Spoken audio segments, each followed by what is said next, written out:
Most people think currencies collapse because governments print too much money. They're almost always wrong. The story we're told is simple. A reckless government fires up the printing press. Money floods the system. Prices rise. Panic spreads. The currency dies. Clean, mechanical, comforting. It turns collapse into arithmetic. Too many zeros chasing too few goods. But history is not a story about printers running wild. It's a story about power breaking down. About governments that can no longer tax, no longer borrow, no longer convince their own citizens that tomorrow will function like today. Welcome to the Financial Historian, where money, power, and history collide, and nothing is ever as simple as it looks. In this episode, we're breaking down how monetary systems actually fail, and why, despite everything you hear online, most of them don't. Because monetary collapse is not a technical mistake. It's a political fracture. And once you see the pattern, you stop fearing noise and start watching structure. Most people believe currencies collapse for 4 reasons: money printing, war, corruption, and panic. And yes, those elements are often present. Printing presses do run. Wars do drain treasuries. Corruption does hollow institutions. Panic does spread like wildfire. But these are symptoms. They are smoke, not fire.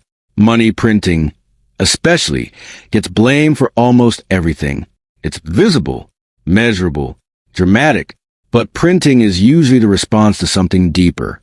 Governments print when they can't tax enough, when they can't borrow affordably, when their political system can't absorb the cost of adjustment.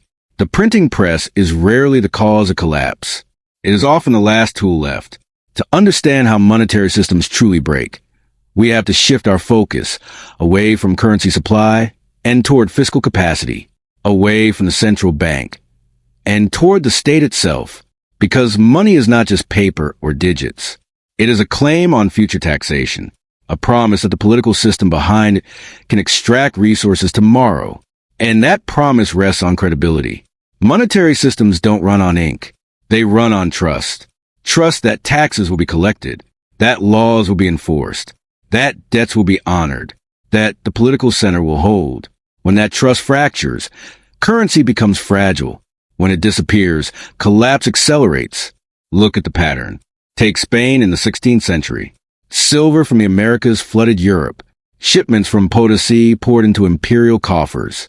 Prices rose across the continent in what historians call the price revolution. On the surface, it looks obvious, too much money.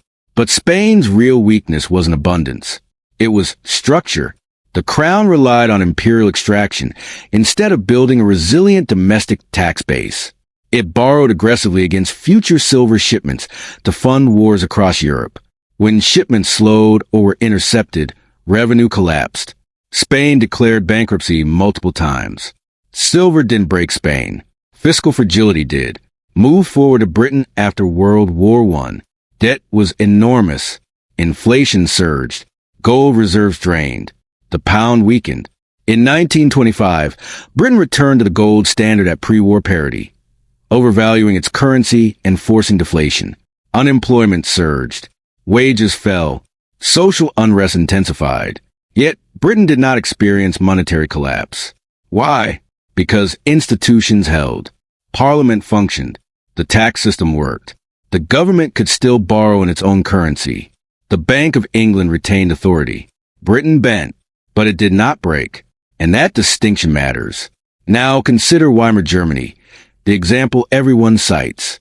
By 1923, hyperinflation had turned banknotes into firewood. Prices doubled in days. Savings evaporated. But hyperinflation was not the beginning of the crisis. It was the climax.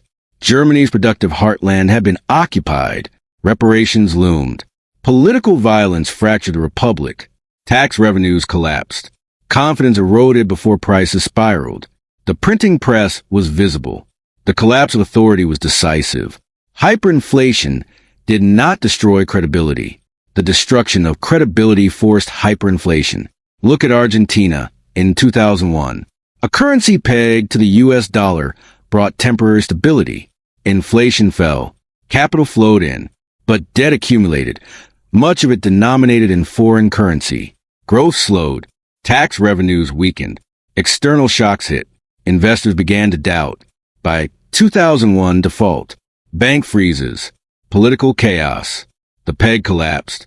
Again, confidence collapsed before the currency did. Across centuries and continents, the pattern is consistent. Monetary systems break when political authority, fiscal capacity, and credibility detach from one another. When governments cannot reliably extract revenue. When external obligations overwhelm internal strength. When citizens no longer believe the state can enforce the rules of the game. Price collapse is loud. Credibility collapse is quiet. And it happens first. Currencies are not just economic tools. They are political instruments. An implicit agreement between the state and its people. Taxes will be collected, contract enforced, debts honored, order maintained. When that agreement fractures, money becomes unstable. This is why focusing only on money printing is intellectually shallow. Central banks expand balance sheets for many reasons: crisis management, war, recession response.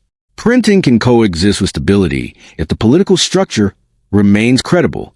Inflation is not collapse. Collapse is when belief disappears.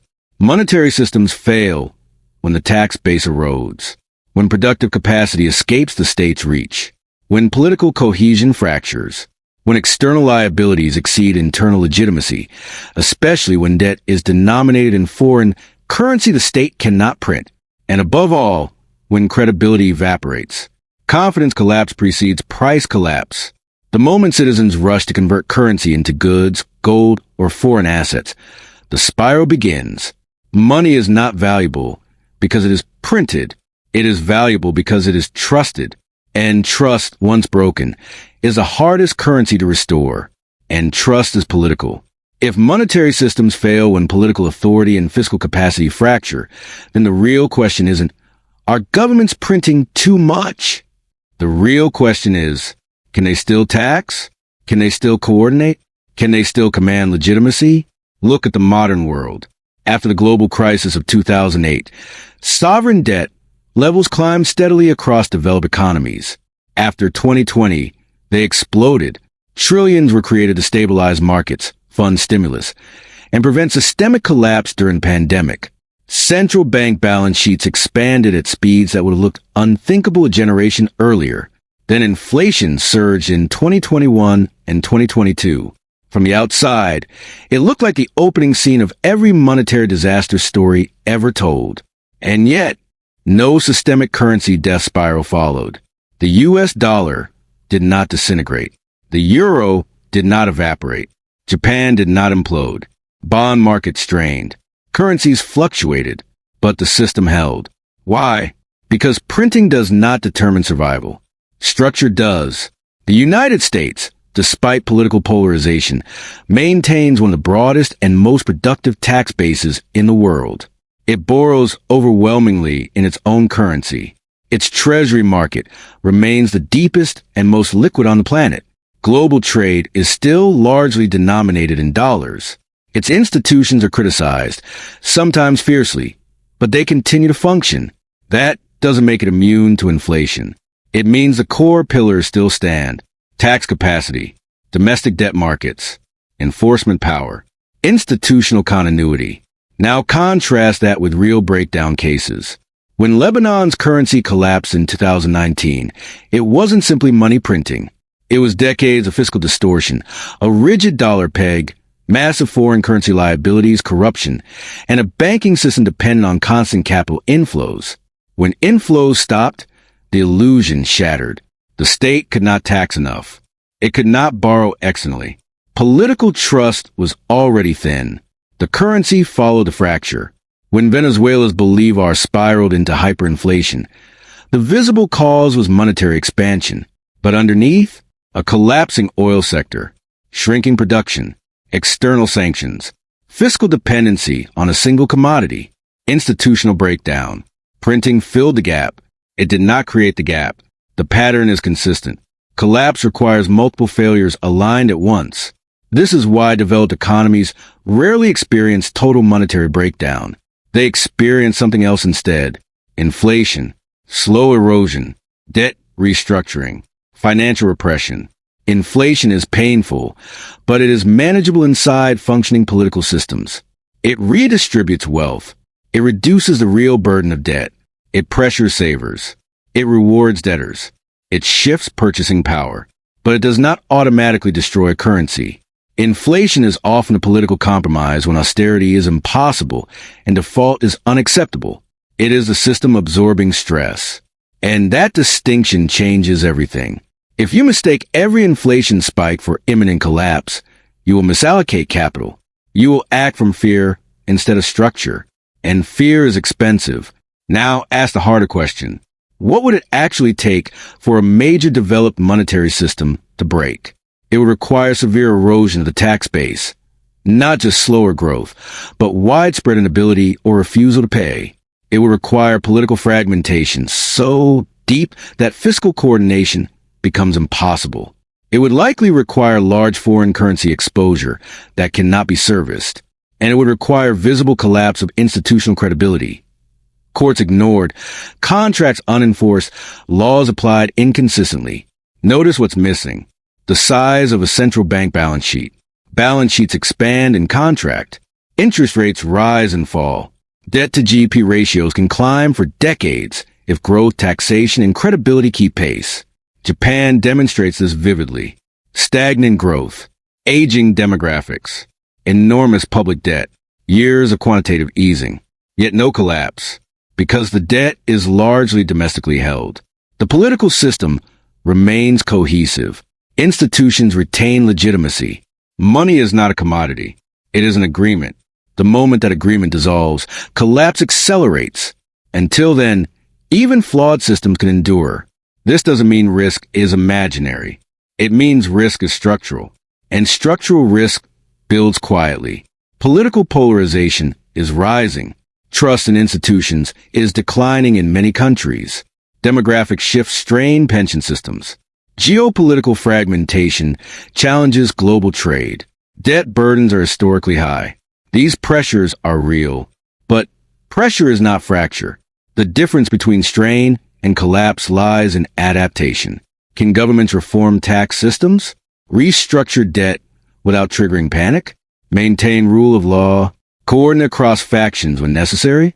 History suggests most systems choose adaptation over destruction. They inflate moderately. They negotiate. They change leadership. They revise fiscal rules. They adjust monetary frameworks. They stretch the fabric rather than tear it. Collapse is rare because elites understand what collapse costs them. Self-preservation is a powerful stabilizer. This is where fear gives way to clarity. When someone says the system is doomed because they're focusing on the instrument, not the foundation. The real question is whether the political core can still command obedience and extract revenue, whether courts still enforce contracts, whether debt is denominated in domestic currency, whether citizens, despite frustration, still operate within the same institutional framework. A currency backed by a functioning state can survive enormous imbalances. A currency backed by a fractured state cannot survive moderate ones. Money and power are inseparable. The strength of a monetary system reflects the strength of the political order behind it. Bubbles can form. Mistakes can happen. Inflation can rise. But total monetary breakdown requires political disintegration. And that's why most systems don't break. They may weaken. They may inflate. They may erode purchasing power. But complete collapse, the kind that wipes out a currency entirely, demands institutional failure that advanced economies rarely tolerate. Understanding this shifts how you see risk. From headlines to structure. From noise to cohesion. From panic to pattern recognition. If you want to protect your money and build real wealth, don't just monitor inflation. Monitor political stability. Watch debt composition, domestic versus foreign. Observe whether institutions function under stress. Notice whether reform is possible or paralysis dominates. Financial freedom isn't about predicting apocalypse. It's about understanding systems deeply enough to avoid reacting to shallow narratives. History doesn't repeat, but it leaves fingerprints. And those fingerprints are structural. Monetary systems break when trust evaporates, when fiscal authority collapses, when external obligations overwhelm internal strength, When political cohesion shatters. Not when a balance sheet expands. Not when a headline screams.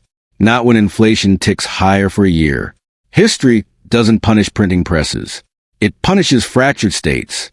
And as long as states can tax, coordinate, and command legitimacy, their currencies, however strained, tend to survive. That doesn't mean complacency is wise. It means precision is necessary. The next time someone says, this is the end, because they're printing, ask a better question. Has the political core actually broken? If it hasn't, what you're witnessing isn't collapse. It's negotiation. If this changed how you see money, subscribe. History has the answers. You just have to know where to look.